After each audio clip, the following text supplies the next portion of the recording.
I mean, really a dream come true, something that I've been dreaming of as long as I can remember, and just doing it, playing for my dad is super special. You guys are on the brink of history.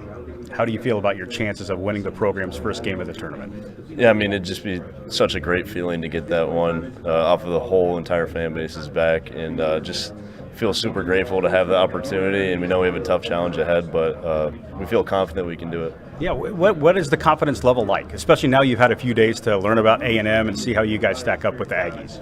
Yeah, I mean, they definitely pose a few challenges for us, but we also know a few ways that we can attack them. So we're feeling pretty confident. We just got to play within ourselves and play as a team, and I think we'll have a pretty good chance. Everybody knows they're a really good rebounding team, and a lot of times rebounding comes down to energy, and that's kind of the strong suit of your game. Can you understand how big of a role you may have in Friday's contest?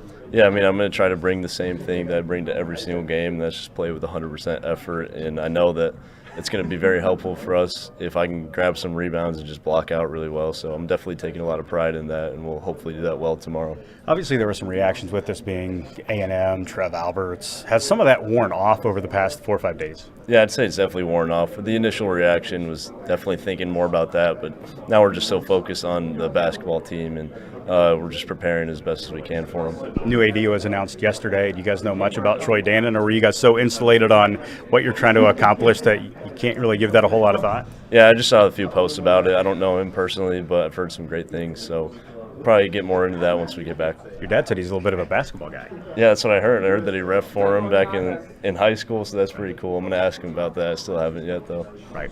Memphis, you ever been here?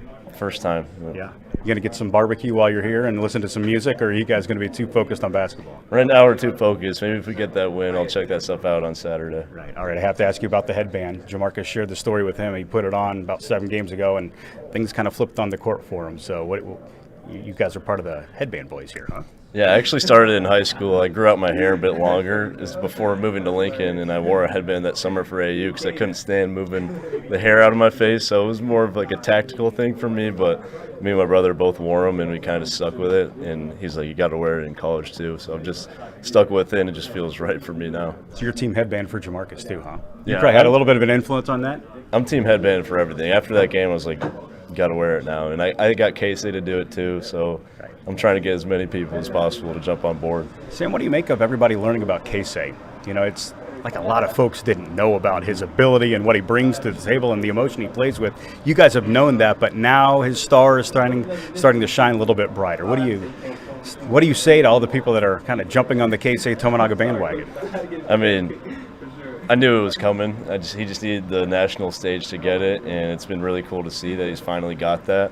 Now we just got to do something with it, and that's what we're focused on. Casey is going to just play as if it's a normal game, and he's been in some really big moments like the Olympics, so I don't think he'll be nervous at all, and I think that's one of the things that makes him special.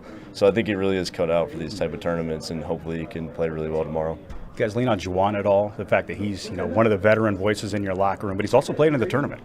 Yeah, I mean, that's one thing we talked about at the start of the year is that only a few guys have actually made the tournament, and we had to lean on our coaches that have been a part of that before and our players that have, which I think Juwan, Aaron were some of the only ones. I don't know if I'm forgetting anyone, but yeah, definitely them having that experience is really helpful to us, and hopefully they can help us do really well in our games. You guys play in the evening tomorrow. Would you rather be playing in the afternoon so you can just get the game over with and go from there? What do you make of the time slot you have?